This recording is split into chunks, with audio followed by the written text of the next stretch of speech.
Buenas tardes a todas, buenas tardes a todos. Gracias por estar aquí.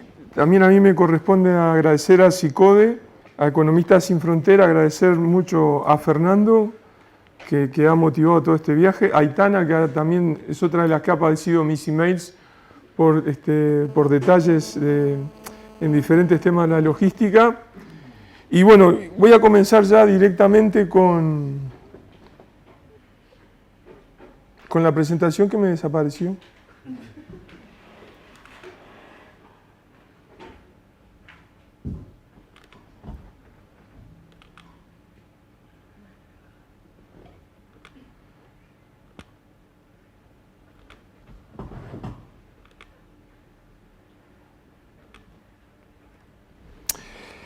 Lo que yo quería discutir con ustedes es algunas nuevas versiones, algunas nuevas perspectivas sobre la crítica del desarrollo.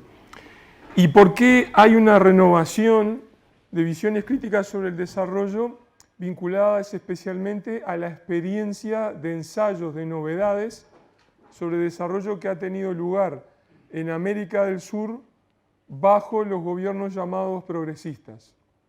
Dicho de otra manera, como introducción, hemos tenido en las últimas 2 décadas en América del Sur todo tipo de estrategia de desarrollo, desde opciones conservadoras recortadas sobre el mercado a opciones que reivindican alguna variedad de socialismo, incluso presidentes o vicepresidentes que citan a Marx o a Lenin para defender sus posiciones en cuanto a economía, desarrollo, etc. Hemos tenido todo el abanico de ensayos. Por lo tanto, en las últimas 2 décadas, América del Sur ha sido como un gran experimento sobre distintas versiones, variedades o ensayos sobre el desarrollo. El desarrollo en las manos conservadoras, en las manos del partido de centro-derecha, en aquellas tiendas intelectuales vinculadas con lo que, entre comillas, a veces de forma un poco exagerada, se habla de lo neoliberal, aunque no siempre lo es. Bueno, ese tipo de desarrollo ha sido muy cuestionado. Y aquí en España también muy cuestionado, especialmente por sus planes de austeridad, los problemas que tiene en manejar justicia social, en reactivar el empleo y así sucesivamente. Entonces hay mucha experiencia de que eso padece muchos problemas. Pero a su vez, quienes están bajo ese tipo de gobiernos, y eso es muy común aquí en Europa, ven con cierta fascinación a veces, e incluso a veces con cierta envidia, los ensayos progresistas sudamericanos. Entonces algunos tienen más gusto por las versiones moderadas, por ejemplo, que ha tenido lugar en Brasil con el presidente Lula da Silva. Otros reivindican la figura del expresidente de mi país, José Pepe Mujica, que es casi un santo para muchos españoles después de que lo vieron en la televisión. Y así sucesivamente. Pero a mí me gustaría discutir con ustedes la mirada desde dentro y una mirada un poco más rigurosa de qué ha sucedido y qué lecciones se sacan de eso sobre las estrategias de desarrollo. Bueno, ¿quiénes son los progresistas? Los progresistas es un conjunto heterogéneo, sin duda, pero que asimismo se llaman progresistas. Y claramente entre ellos se dicen distintos de los gobiernos conservadores o de centro derecha. En la actualidad ese conjunto incluye al gobierno de Bolivia en manos de Evo Morales, al gobierno de Venezuela con Maduro, el gobierno de Ecuador con Correa, que son los 3 primeros que están en esa fila de fotos, el gobierno de Cristina Kirchner, que acaba de perder las elecciones pocos meses atrás, a finales del pasado año, el gobierno de Tabaré Vázquez, que ha reemplazado a José Pepe Mujica en Uruguay, y el gobierno de Dilma Rousseff, que está en su segundo mandato en Brasil. Estos son los progresistas. Asimismo se llaman de esa manera, incluso tienen un mecanismo de coordinación política que se llaman los Encuentros Progresistas Latinoamericanos, los ELAPS, e incluso hay escuelas de formación progresistas que también tienen lugar cada año. Son gobiernos que han tenido un éxito importante en varios frentes y que quiero subrayarlos. Todos ellos accedieron al poder a través de las urnas, en procesos democráticos, han sido bastante efectivos en reducir la pobreza, especialmente en países donde era un problema muy grave. Han tenido éxito en eso y hay que tenerlo muy presente. Todos ellos han reivindicado el papel del Estado con distinta intensidad, desde un extremo tal vez más moderado en Uruguay y en Brasil, a un extremo más enérgico en algunos sectores, y solo en algunos sectores, especialmente el petrolero, como ha sido, por ejemplo, en Bolivia y en Ecuador. Y para la situación de los países andinos como Bolivia y Ecuador ha también significado un nuevo protagonismo político para grupos que durante muchas décadas fueron marginalizados y excluidos del protagonismo político, como han sido indígenas o campesinos. Entonces han hecho mucha cosa interesante que debe ser tenida en cuenta en cualquier balance. Y han tenido bastante éxito económico. Les traigo ahí como un ejemplo las tasas de crecimiento económico de Bolivia, que solo tuvo una tasa moderada en el 2009 como coletazo de la crisis global financiera del 2007-2008. Pero ustedes ven que ha tenido tasas importantes, casi siempre por arriba del 4% anual. Incluso ha habido países como ha sucedido por algunos momentos con Uruguay, con Ecuador, con tasas muy altas de crecimiento.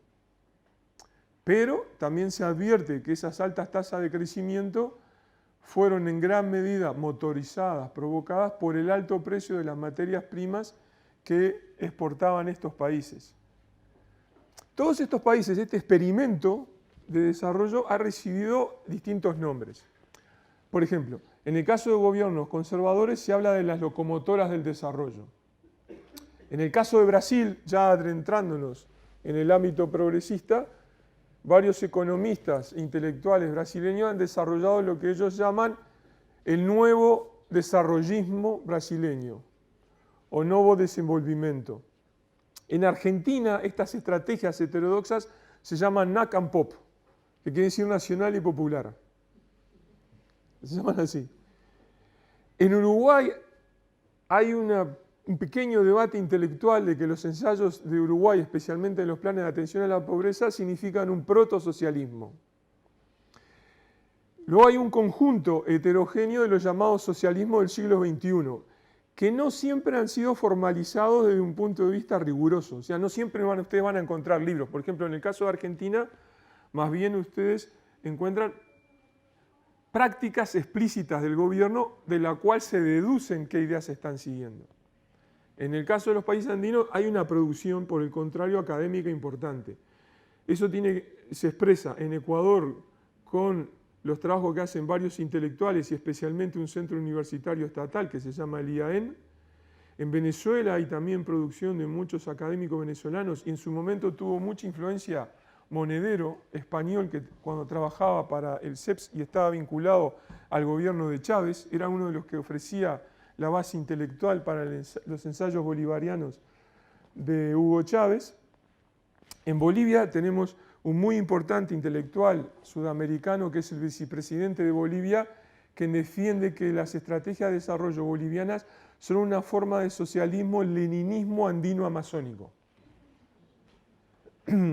Y luego hay muchos intelectuales que trabajan a escala latinoamericana, como Atilio Borón o Emir Sader, que continuamente están produciendo material ejemplificando, fundamentando las estrategias de desarrollo que hacen estos países. Ahora, si yo entro a observar en realidad qué está pasando, doy un paso saliendo de la legitimación o de los discursos de apoyo o de los trabajos o de los libros de apoyo y veo qué pasa, lo primero que llama la atención en cualquiera de las estrategias de desarrollo progresistas es el enorme papel que ha cobrado la extracción de recursos naturales para exportarlos a la globalización. Eso ha sido uno de los más grandes impactos que ha ocurrido en la región. Ha sido un impacto en varios sentidos. Primero, porque la vieja izquierda de los años 90, que fue la que ganó estas elecciones y tomó los gobiernos, siempre decía de que había que salir de este tipo de actividades, de la explotación de recursos, por ejemplo, como es este caso, la mina a cielo abierto más grande de la región, que es Carayás, una mina un conjunto de yacimientos mineros de hierro y de bauxita en el norte de Brasil. O sea, eso era una estrategia de desarrollo de la que había que salir. Seguir exportando materias primas es lo que ha hecho América Latina desde la época de la colonia. Era de lo que había que salir. Pero aquella izquierda que ingresó a los gobiernos, con el paso del tiempo se convirtió en el progresismo de hoy. El progresismo de hoy esas estrategias de desarrollo que yo les comentaba, el NACAM-POP, el nuevo desarrollismo, etc., ellos dicen que esto, la extracción masiva de recursos naturales, es el camino que debe seguirse. Por varias razones, comenzando por la justificación de que se necesita el dinero para los programas de asistencia social. Y esto se repite en Bolivia y sorprendentemente es una estrategia similar a la que encuentran ustedes en países bajo gobiernos de centro derecha o conservadores, como es el caso de esta foto, la explotación de carbón en la mina de Cerrejón en Colombia. Entonces, sea por derecha o por izquierda, en los últimos 20 años toda América del Sur se ha hecho extractivista. Ese extractivismo tiene muy fuertes implicancias en cómo se estructura el desarrollo. La primera de ellas, la más básica, es que si ustedes exportan materias primas, tienen que adaptarse, aceptar y ser parte de las reglas de la globalización. Esto implica aceptar los convenios de comercio, ser miembro de la Organización Mundial de Comercio, aceptar los flujos de capital, recibir inversión extranjera, asegurar que las empresas puedan retirar del país sus ganancias y así sucesivamente. Por lo tanto, la estrategia de desarrollo extractivista siempre implica una subordinación global de materiales, de recursos además en que ninguno de los países sudamericanos controla ni el stock ni el precio, sino que esos son factores determinados desde afuera, tanto la demanda como el precio de mercado. Esto además tiene otras implicancias que son los impactos ambientales. Ustedes tienen ahí, por ejemplo, un área de selva amazónica totalmente deforestada, donde ustedes ven como enormes cráteres que son los paisajes que quedan después de la extracción de oro aluvial para nutrir los mercados globales de oro.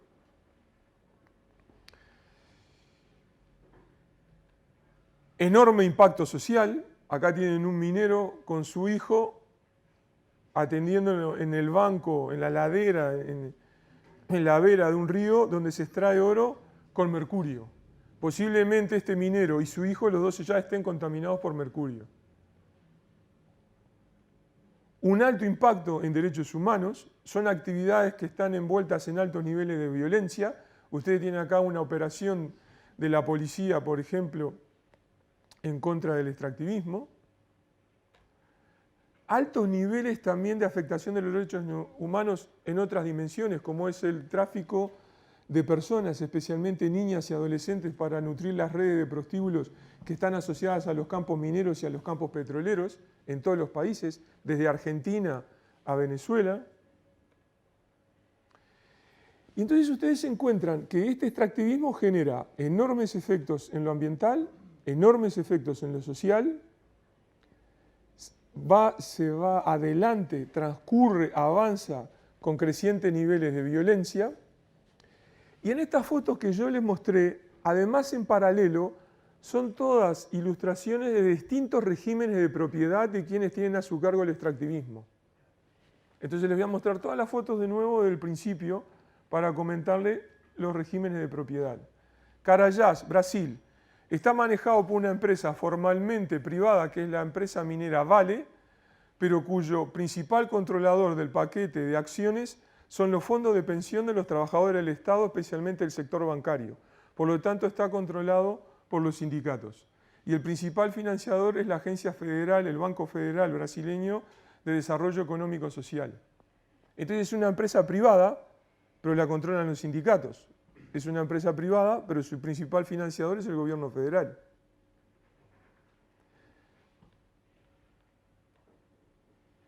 Aquí son multiplicidad de pequeños mineros individuales o en grupitos de 2 o de 3 los que extraen el oro. Ni siquiera es una gran empresa. Son mineros autónomos, si ustedes quieren, pero que finalmente deben vender el oro a grandes circuitos que se apropian de ese oro. Entonces ustedes tienen desde empresas, megacorporaciones, la empresa minera Vale es la segunda empresa minera más grande del mundo. Opera en toda América Latina, en África y en Asia, hasta pequeños mineros a escala individual. Tienen empresas privadas, transnacionales que cotizan en la Bolsa de Metales de Toronto. Tienen empresas formalmente privadas pero controladas por gobiernos progresistas o por movimientos sociales como son la Central Sindical. tienen empresas mixtas como hay en el sector petrolero. Petrobras es una empresa mixta. Tienen empresas totalmente estatales como la empresa venezolana de petróleos PDVSA. Tienen un nuevo esquema de extracción intensa de recursos naturales que son las cooperativas mineras en Bolivia o esta minería ilegal de oro. Entonces tienen todos los regímenes de propiedad. Y ustedes llegan a estos casos, que yo lo traje aquí como uno de los ejemplos que más me ha impactado de los últimos años. Esta es la minera Huanuni en el sur de los Andes, en Bolivia. Esta es una minera que es parte de la compañía estatal boliviana de minería, Conmibol. O sea, el dueño es estatal. Esta empresa estatal está en manos, su gestión diaria, en buena medida en manos del sindicato minero. O sea, traducido al Estado español, es como que esta fuera la empresa real de minería, ¿no? o la empresa estatal española de minería, y le transfiere a Comisiones Obreras, UGT, la marcha de la minera. Entonces, con esto, es decir, las viejas categorías para analizar esto que se usaban en el siglo XX acá no funcionan, porque esto no es una empresa transnacional de los malos del norte que vienen a aprovecharse de los recursos naturales de los del sur. Esto es una empresa que está en manos del propio Estado y con un fuerte apoyo popular. Y en esta foto ustedes lo que ven son dos grandes cosas. Ven de un lado de la pantalla, en la extrema derecha, ven las piletas de relave totalmente colapsadas. Y sobre el centro de la fotografía, más hacia la izquierda, ven ahí la pirámide de los detritus mineros que están cayendo, bajo una gestión ambiental y social pésima. Yo estoy ahí parado, camino unos metros a lo largo de ese pequeño curso de agua que está ahí, camino unos metros, unos pocos metros, en el mismo curso de agua de esta empresa, y me encuentro con cerdos, ¿se dice acá? Cerdos, que se alimentan de eso y se los comen. Incluso plantan con esa agua y esos suelos contaminados. De la empresa estatal y de los compañeros sindicalistas. Camino unos metros más por ese mismo curso de agua y me encuentro unos piletones cuadrados, rectangulares, que se han hecho en ese curso de agua, donde se le concede, como si fuera un gran honor, a las viudas de los mineros, los testimonios que hay de los que trabajan en ese complejo minero, que la edad promedio de vida de los trabajadores en muchos casos llega a los 50 años, por lo tanto a las viudas se les concede poder operar en esos piletones para hacer el reciclaje sobre el residuo de la propia minera, para extraer un poco de estaño, de plata, etc. Es una situación espantosa, que de nuevo no se puede analizar con las viejas categorías, porque esto está en manos de una gestión local y de una propia gestión estatal. Entonces estos son los dramas del progresismo. Cuando el progresismo adhirió a esta estrategia de desarrollo, la propia estrategia de desarrollo impone condiciones en lo económico, en lo social, en lo productivo, que desemboca en estas circunstancias. Entonces, si yo reordeno la situación que le he dado solo titulares sudamericana, yo me voy a encontrar que hay un progresismo conservador, con mínima presencia del Estado, fuerte rol de las empresas transnacionales, muy liberado desde el punto de vista del flujo de los capitales y baja tributación, donde tengo al gobierno de Perú, tenía al gobierno de Chile, y lo sigo teniendo, al gobierno mexicano, etc. Y tengo un extractivismo progresista, donde hay una mayor presencia del Estado en algunos sectores, especialmente el petrolero, donde se dice que yo capto parte de los tributos para financiar los programas sociales, pero que también sigue siendo progresista. No son iguales. Y las consecuencias sociales para algunos grupos son distintas, pero los dos siguen siendo progresistas. Entonces, volviendo al ejemplo de mi expresidente de Mujica, sin duda el presidente de Mujica es muy distinto del presidente Santos en Colombia. El presidente Santos viene del patriciado, es conservador, etc. El presidente Mujica, el expresidente Mujica venía de un grupo guerrillero, volcado hacia la izquierda, de vida austera. Sin duda son distintos, pero la pregunta que permanece para nuestro tema del desarrollo es ¿por qué los dos quieren hacer desarrollo extractivista? ¿Por qué los dos conciben de manera similar el desarrollo? Entonces esto ya ofrece pistas de que el desarrollo tiene unas raíces culturales mucho más profundas que las opciones político-partidarias. Eso es en parte una de las grandes lecciones de la experiencia de la reflexión sudamericana de los últimos años. ¿Cuál es esa estructura básica que está apareciendo en estos países? Esto es muy esquemático, los economistas por favor sean compasivos conmigo, pero es esquemático para transmitirles la idea. ¿Cómo se arma esto? Bueno, el estofado, guisado del desarrollo, tiene dos grandes ingredientes, inversión extranjera y exportaciones. Y las exportaciones son de materias primas en su mayoría. Y eso descansa en tres patas. Esas tres patas es estabilidad macroeconómica que se siguió en casi todos los países. Porque un caso, siguiendo con la situación de Bolivia, es un gobierno muy serio en cuanto a el manejo de sus cuentas públicas. Una fuerte expansión del consumo, muy fuerte expansión del consumo, el acceso a nuevos bienes, sobre todo para las clases populares, y para aquellos que están en los sectores más pobres, compensaciones económicas. La proliferación de programas de transferencia condicionada en el cual yo asisto a las familias más pobres con pagos en dinero mensuales. Y eso desencadena estos problemas ambientales.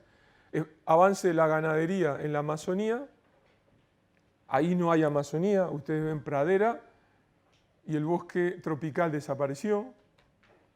Fragmentaciones territoriales. Este mapa es impactante. Ahí ustedes tienen toda la cuenca amazónica, todo el área central de América del Sur con todos los países amazónicos. Y esos bloques que ustedes ven de distintos colores son los bloques o mineros o petroleros. Ahí desaparecen la frontera entre los países y ustedes ven como los bloques, los más grandes son petroleros y los más pequeñitos, que son como puntitos de color rojo más intenso o ocre, son las concesiones mineras. Y ustedes ven cómo va penetrando hacia adentro de la Amazonía. Entonces es una desterritorialización intensa que crea nuevas geografías que se imponen a las geografías que existían antes y que dependen de los flujos de comercio global. Y eso genera resistencias ciudadanas. Una marcha masiva de protesta para defender un parque nacional en Bolivia, protestas de indígenas en Ecuador ante la Asamblea Legislativa para que no se explote el petróleo en la región amazónica. Entonces, esta estrategia de desarrollo genera impactos ambientales, impactos sociales, impactos territoriales y crecientes niveles de protesta ciudadana. ¿Cómo se reacciona ante esto? Bueno, algunos le van a decir, no hay opciones. Estilo Margaret Thatcher. No podemos hacer nada, es lo que hay. Hay otros que dicen, en el ámbito académico y en el ámbito de la política, no, hay opciones. Y las opciones en general que se han ensayado son opciones donde yo busco reparar o reformar las estrategias de desarrollo o apuntar a alguna transformación. Quiero detenerme 2-3 minutos en esta cuestión. La crisis del 2008-2009, la crisis hipotecaria y su desencadenante, bueno, que los afectó a ustedes y los sigue afectando, en general las reacciones entre la crisis se pueden dividir en tres grandes grupos, las reacciones principales, ¿no? Hubo reacciones convencionales de lo que creen en el fundamentalismo de mercado que dijeron, no hay que hacer nada. El capitalismo financiero está bien y las corporaciones que tengan que quebrar, que quiebren y que funcione el capitalismo. Hubo otros que dijeron, no, tenemos que hacer rectificaciones.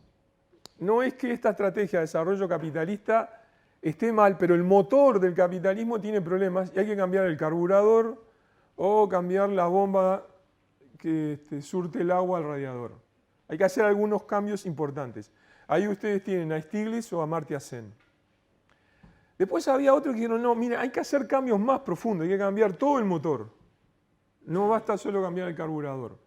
Me parece que el más interesante de esos autores es Dani Rodrik, el economista turco que está en la Universidad de Harvard. Bueno, ahora son muy distintos. Por ejemplo, Dani Rodrik dice que los países se tendrían que salir de la Organización Mundial de Comercio o cambiarla totalmente. Y Stiglitz, a su vez, presenta una visión que exige más controles sobre los flujos financieros y por lo tanto está muy lejos de los economistas convencionales que dicen, no, vamos a seguir como más o menos estábamos. Por lo tanto, estos son muy distintos entre sí. Pero si yo tomo distancia, me alejo cualquiera de ellos sigue creyendo de que el desarrollo es esencialmente un proceso de progreso económico basado en la extracción de recursos naturales y en la provisión, en proveer a todos ustedes bienes de consumo, que es un proceso lineal y que es más o menos aplicable para todo el planeta. O sea, la idea básica que comparten sigue siendo la misma. Entonces son todas correcciones instrumentales dentro del desarrollo. Ninguno de ellos pone en cuestión el núcleo básico de las ideas de desarrollo. Y eso es lo interesante del experimento sudamericano. En el experimento sudamericano ustedes tienen toda variedad de intentos de hacer modificaciones. Pero el propio desarrollo tiene una dinámica que lo vuelca, lo hace converger sobre un centro de gravedad, que en el caso latinoamericano es volver a caer en la dependencia de recursos naturales. Esta lucha contra la idea de desarrollo no es nueva, ha sucedido varias veces en el último medio siglo. Yo ahí les presento algunas de esas escaramuzas o pequeñas guerras de guerrillas para refrescar la memoria.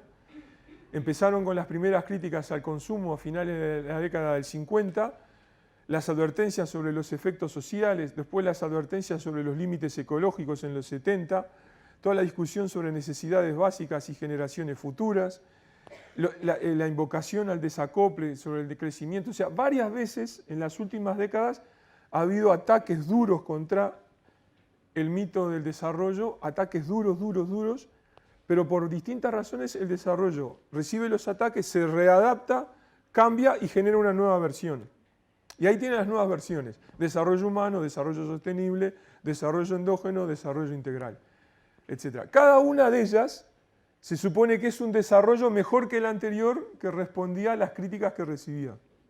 Entonces venían los ambientalistas, criticaban el desarrollo por su pretensión de crecimiento ilimitado a perpetuidad, y la idea del desarrollo responde: no, vamos a hacer una variedad de desarrollo sostenible, donde el crecimiento solo es posible a través de la conservación de la naturaleza. Entonces, el desarrollo se transforma, se adapta, responde, y cuando parece que va a sucumbir, resurge y resucita en una nueva versión. Este tipo de análisis que nosotros hemos hecho ahora muy esquemáticamente, donde vamos a la raíz de las ideas de desarrollo, es un ejemplo de un análisis postdesarrollista, que es el otro gran componente para esta presentación. ¿Qué es el postdesarrollo? Bueno, primero, el postdesarrollo, el término postdesarrollo no es un término feliz, porque cuando se habla de postdesarrollo casi todo el mundo piensa en un desarrollo que viene después. Pero no, en sentido estricto, el postdesarrollo es una crítica postestructuralista al desarrollo. Entonces lo de post viene por el postestructuralismo, no por una alusión a lo posterior.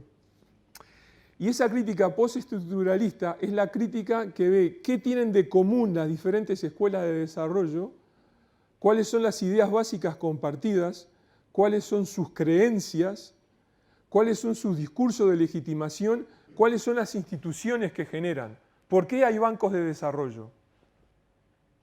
¿Por qué hay corporación de desarrollo? ¿Por qué hay ministerios de desarrollo? Es un análisis también de las sensibilidades. ¿Por qué la gente aspira al desarrollo? ¿Por qué hay comunidades indígenas que reclaman el derecho al desarrollo? Entonces el postdesarrollo es una crítica radical que va a las raíces conceptuales que están en estas variedades de desarrollo. No presupone necesariamente alternativas en el uso original del concepto postdesarrollo. Las alternativas vienen después. El postdesarrollo en el uso original de esto es un instrumento para deconstruir el desarrollo. ¿Qué es lo que aplicamos muy someramente con el ejercicio antes sudamericano? O sea, ¿por qué todos terminan siendo extractivistas? Ese es un intento muy resumido de una crítica postdesarrollista. Acá les tengo otro ejemplo que es uno de mis ejemplos predilectos, que es Justin G. Fully. ¿Lo conocen? ¿Sabe alguno? ¿Tus alumnos saben algo de...? Bueno, esta es una persona muy interesante. ¿Pásame agua? Justin G. Fully nació en Taiwán. ¿No? Y hizo su curso de MBA, de Economía para Empresas, en una universidad en Taiwán. hizo el curso con un préstamo que lo debía pagar cumpliendo el servicio militar. Hizo servicio militar en una pequeña isla frente a China continental. Desertó al ejército, cruzó nadando y pidió asilo en la República Popular, en China comunista. Allí fue a Pekín y en Pekín hizo una maestría en economía marxista. ¿Me siguen? MBA en Taiwán, economía marxista en Pekín. Escaló posiciones muy importantes dentro de la institucionalidad del Partido Comunista Chino, del gobierno chino, y una vez llegó a Pekín una delegación de la Universidad de Chicago, los monetaristas, los Chicago Boys. Dijeron, estamos buscando llevarnos a algún estudiante aventajado, adivinen quién va. Y Justin va a Chicago y es uno de los primeros estudiantes chinos que hace su doctorado con los monetaristas en Chicago. Y termina con un PhD en eso. MBA, economía marxista, monetarista. Y él fue el primer economista designado, economista jefe del Banco Mundial de un país del tercer mundo. El primero. Obviamente con el beneplácito del gobierno chino. A ser economista jefe es inmediatamente uno de los vicepresidentes del Banco Mundial. Y es muy revelador ver los libros que él publica sobre sus concepciones de desarrollo, que para los que estuvieron hoy de mañana, hay muchas similitudes con la discusión que tuvimos hoy de mañana. Y con la experiencia progresista sudamericana. Ji-Fu Lee dice que el desarrollo es progreso. ¿Y cómo se expresa ese progreso? En que el sector de la economía rural, la base agropecuaria, el número de trabajadores en el campo debe reducirse porque eso es atrasado. Salir del atraso y progresar es achicar la vida en el campo, encogerla y reducirla, convertir a la sociedad en industrial y de ahí una sociedad de servicios. Dice él que ese proceso lo debe hacer el mercado y que el Estado debe coadyuvar, debe alentar y en algunos lugares limar asperezas, orientar o incluso apoyar al sector privado. Muy parecida a elementos muy repetidos en varias estrategias de los gobiernos progresistas sudamericanos. Y él no ve ninguna contradicción, entre un abordaje keynesiano, marxista y sus estudios monetaristas. Para él es todo una amalgama posible. Claramente es esta demostración de una base cultural muy profundamente arraigada. Es una nueva síntesis hecha desde el sur. Se puede ser keynesiano y marxista a la vez y promover el desarrollo, donde el campesinado debería desaparecer y ser reemplazado por fábricas y enseguida por una sociedad de consumo. No hay componentes ambientales, no hay límites, no hay una preocupación por la calidad democrática de ese progreso. Entonces, nosotros estamos en ideas muy arraigadas que se repiten en América del Sur y en China. Se repiten con regímenes formalmente democráticos, como puede ser la Alemania de la canciller Merkel, y regímenes autoritarios, como puede ser el caso de China. ¿Son idénticos? No son idénticos, son distintos, pero la base conceptual y las prácticas mantienen similitudes y las consecuencias, grandes consecuencias en el plano social, ambiental, territorial, etcétera, son similares. Y acá llego a otro punto que me parece importante analizar porque estamos en un ámbito universitario. Hay una crisis en la interpretación de la crisis, porque gran parte de los académicos como que no ven esto. No, este no es un problema. Entonces hay defensa de las estrategias de desarrollo por derecha o por izquierda ya con una predeterminación ideológica de muchos de los académicos, sean de derecha o de izquierda. Entonces va a haber académicos que haga lo que haga, por ejemplo, los gobiernos conservadores, lo van a ver positivo y correcto porque son pro mercado. Y después va a haber una parte de la academia que haga lo que haga un gobierno bolivariano en Venezuela, siempre es perfecto porque es popular. Pero los dos están repletos de claroscuros. Entonces también se ha perdido parte de una independencia universitaria para tener un pensamiento propio, crítico e independiente. Y de nuevo, una vez más, la experiencia sudamericana ha sido muy potente en demostrar eso y en generar nuevos grupos que otra vez están volviendo a ese necesario pensamiento crítico e independiente. Y sin lugar a duda también hay un síndrome de la espertocracia, porque cada uno de nosotros conoce a algún militante de izquierda o progresista que le llega la oportunidad, va al gobierno y por lo menos en nuestra experiencia, esos que van al gobierno, la mayoría al otro día se transforman, son otra persona. Cambiaron radicalmente. Entonces hay un síndrome de la espertocracia. Yo tengo el conocimiento y sé cómo manejar todo. Y eso se traduce en ciertos niveles de marginación y exclusión de comunidades de base, grupos locales, organizaciones barriales y así sucesivamente. Entonces, bueno, volvemos entonces al cuadro original. Voy a tener críticas entre las variedades distintas de desarrollo, lo reformo, lo transformo, lo ajusto, pero me aparece una crítica nueva, gracias a instrumentos como el postdesarrollo, que me permite rupturas radicales con esas ideas compartidas. Es buscar opciones por fuera de las ideas compartidas sobre progreso, sobre desarrollo y así sucesivamente. Entonces yo puedo reordenar todo lo que hemos visto en esta breve charla. Tengo ahí los dos tipos de extractivismo que vemos ahora en América del Sur. El de Colombia conservador, pongamos por un lado, el de Venezuela con el petróleo progresista por otro lado. Son distintos, pero mantienen componentes compartidos entre los dos. Por lo tanto, tenemos dos variedades de desarrollo, dos estilos de desarrollo, donde de todas maneras hay un núcleo básico compartido. Y esas variedades de desarrollo reciben diferentes nombres. Puede ser un desarrollo de estilo capitalista liberal, puede ser una forma de capitalismo benévolo que intenta muchas compensaciones sociales, un Estado benefactor, etc. E incluso en la experiencia sudamericana les muestra que puede haber alternativas que se autodenominan como socialistas.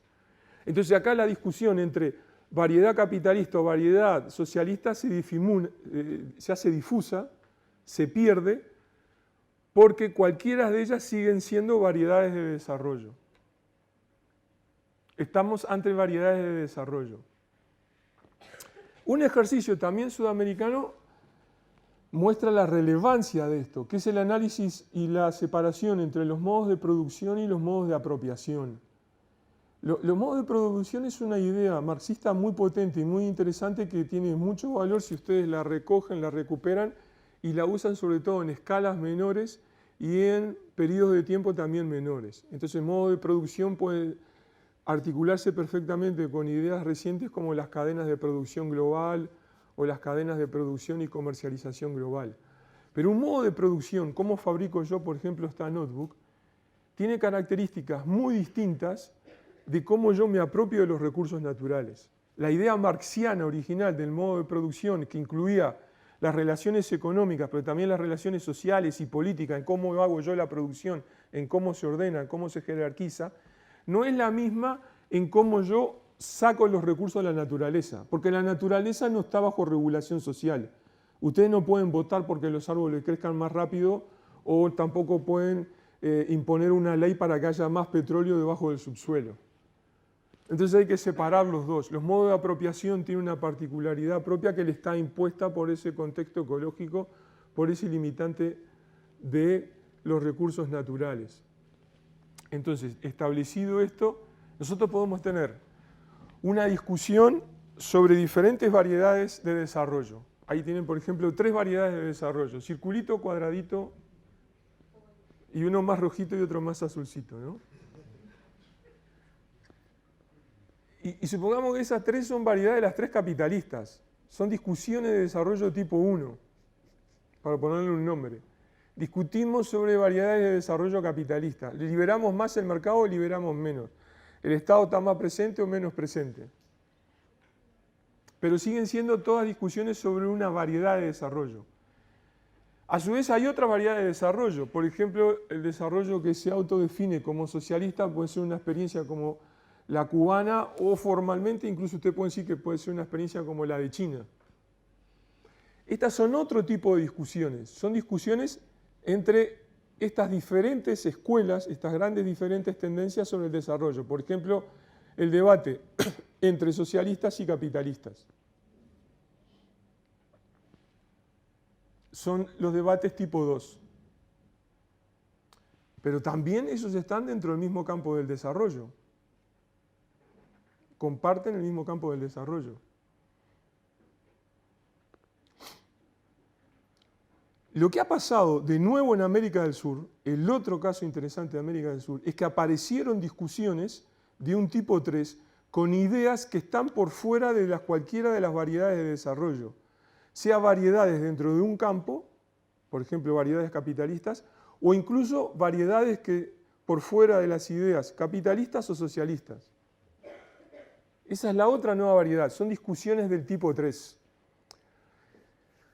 Estas discusiones del tipo 3, por ideas que están por fuera del campo convencional del desarrollo, los que están inmersos en el desarrollo convencional no las entienden y creen que son discusiones del tipo 1 o del tipo 2, porque les cuesta mucho concebir de que pueda haber algo que esté por fuera del desarrollo convencional. Entonces, por lo tanto, le exigen a quienes presentan esas discusiones que presenten sus argumentos en variables o categorías económicas. Ejemplo concreto y ejemplos reales. En el sur de Perú hay una serie de proyectos que quieren implantar la megaminería en una zona de montaña. ¿Estamos bien de tiempo? Bien. Falta poco. 20 minutillos. No, voy a terminar antes. Entonces ellos quieren hacer megaminería en montaña, muy parecido a al paisaje que tienen ustedes aquí. Tienen grupos en esa región que vienen y dicen, la montaña está en desacuerdo con que ustedes hagan minería. Entonces Fernando, que es del desarrollo, dice, no, mire, la montaña no puede estar en desacuerdo, será ustedes que están en desacuerdo. Entonces se ubica en que va a ser una discusión o del tipo 1 o del tipo 2. Pero los que vienen a protestar en Perú dicen, no, es la montaña que está en desacuerdo. Y la montaña está enojada y quiere que ustedes se vayan. Entonces hay otras formas de organizar expectativas sobre bienestar, sobre el uso de los territorios, etcétera, que están por fuera de las ideas compartidas del desarrollo. Y quienes están inmersos en eso tienen muchas dificultades para verla. Muchas dificultades para verla. Son las discusiones de tipo 3. Eso permite entonces, tenemos ahí coloreadas las variedades convencionales de desarrollo y aparecen nuevas expresiones que están en parte afuera, en parte, porque no todo el mundo puede estar afuera de la vida moderna, en parte están afuera, y eso permite distinguir dos grandes abordajes. Los desarrollos alternativos que son variedades de desarrollo, son las disputas sobre desarrollo de tipo 1 o de tipo 2, y hay personas, grupos, colectivos, que quieren ir más allá y plantean alternativas al desarrollo. Y por lo tanto provocan de esas disputas de tipo 3. La alternativa al desarrollo más conocida en América del Sur, otro tercer ejemplo al cual hemos llegado de esta experiencia de los últimos 20 años, se denomina buen vivir. Buen vivir es un concepto heterogéneo que mezcla tanto algunos componentes de algunas tradiciones indígenas como algunos componentes de la crítica occidental al desarrollo. Y como es por fuera del desarrollo o pretende irse del desarrollo, es a la vez postcapitalista y postsocialista. Y plantea disputas del tipo 3. El buen vivir, entonces, es un análogo a hablar de desarrollo, se opone, lo critica, es una idea plural en construcción, estamos en sus primeros años, pueden pasar muchas cosas, puede fracasar, el desarrollo se lo puede comer y puede generar una variedad, así como hay desarrollo sostenible, pueden generar desarrollo del buen vivir, puede pasar. Ha habido intentos muy potentes de hacer eso en Ecuador y en Bolivia. Es una crítica al desarrollo, no en sus particularidades de una o tal escuela, de uno o tal gobierno, sino en sus raíces culturales, en sus raíces más profundas. No es sinónimo de saber indígena, ni es un regreso al pasado. Es una construcción actual que mezcla algunos componentes indígenas con componentes occidentales. Mezcla la idea de naturaleza humanizada, conocida como Pachamama, Madre Tierra, con la idea crítica del ambientalismo profundo, la ecología profunda de los derechos de la naturaleza. Mezcla la idea del comunitarismo andino con el discurso ecofeminista, porque también comunidades indígenas y comunidades locales tienen que dejar de ser machistas y tener un respeto de género. Entonces mezcla cosas, está en construcción en tiempo real y apunta a alternativas al desarrollo. algunos de los componentes básicos de esta idea del buen vivir como alternativa al desarrollo es que no defiende para nada de que haya un modelo de desarrollo lineal, progresivo, y que todas las culturas, todos los países del planeta tengan que asemejarse a eso, y habrá países adelantados o desarrollados que nosotros tendremos que imitar. Para nada. Por el contrario, defiende la pluralidad de trayectorias de cómo se organiza y se entiende el bienestar humano y la protección de la naturaleza. Es una perspectiva que reconoce los valores propios en lo no humano, lo cual implica una ruptura muy grande con toda la modernidad. Es uno de los elementos que explica la ruptura y los debates con las tradiciones socialistas. Las tradiciones socialistas reivindican regresar al valor de uso, pero dicen que los únicos que pueden asignar valores son los seres humanos. Acá se da un paso más. Se reconoce de que lo no humano, plantas y animales, también son sujetos de valores. Y como son sujetos de valores, por eso tienen un reconocimiento constitucional, por ejemplo, en Ecuador. La dualidad sociedad-naturaleza desaparece, están inmersas uno dentro del otro, y no es esencialista, nunca va a haber manuales del buen vivir. No pueden ustedes hacer un buen manual para el planeta, ni si puede replicar la discusión andina de lo que sucede en Europa, porque cada una de estas estrategias, de estas formas de concebir el bienestar, dependen de las coyunturas históricas, políticas y ecológicas de cada sitio. Cada región deberá armar su propia vía de salida del desarrollo y recibirá uno u otro nombre. Por lo tanto, hay varios buenos vivires. Yo les pongo ahí 3 ejemplos para resumir un poco. Ahí hay 3 ejemplos. Está el Summa Causai de la tradición quichua en Ecuador, el Summa Camania de una tradición en parte local e intelectual en Bolivia, aymara, y está una tradición de los más occidentalizados, que es, por ejemplo, la ecología profunda. Son distintas, no son idénticas entre sí, pero ustedes ven ahí un núcleo básico compartido. Ese núcleo básico compartido también tiene límites precisos para decir qué está dentro y qué está afuera. Por lo tanto, el buen vivir es un nombre paraguas, un nombre donde se cobijan distintas posturas de crítica al desarrollo que tienen elementos comunes que les acabo de describir. Y entre ellos, lo más importante es el cambio radical en la valoración de las cosas. Dicho de otra manera, puede decirse que el buen vivir implica un cambio de valoración tanto en lo social como en lo ambiental. Por lo tanto, para concluir, a mí me da la impresión de que la experiencia sudamericana es muy potente y brinda varias lecciones para atender. Primero, un resurgimiento de un nuevo tipo de crítica al desarrollo, a partir del experimento de todos los ensayos que se han hecho en el continente. Vislumbrar de que son posibles de discusión, no para grupos académicos o pequeños militantes, sino a nivel país, opciones alternativas a la idea de desarrollo en cualquiera de sus variedades. En cualquiera de sus variedades. Que son posibles y se discuten con intensidad. También reivindicar que este es un proceso en marcha, hay aprendizajes, se avanza un día, otro día hay retrocesos, se mete la pata, se logran acciones positivas que pueden ser replicadas. Es un proceso de aprendizaje, está en marcha. La importancia de la valoración. Muchas de las discusiones frente al desarrollo imponen giros en cómo nosotros entendemos qué es sujeto u objeto de valores y quiénes son los que otorgan los valores. Y eso lleva a 2 grandes consecuencias que me gustaría mencionar al menos como título.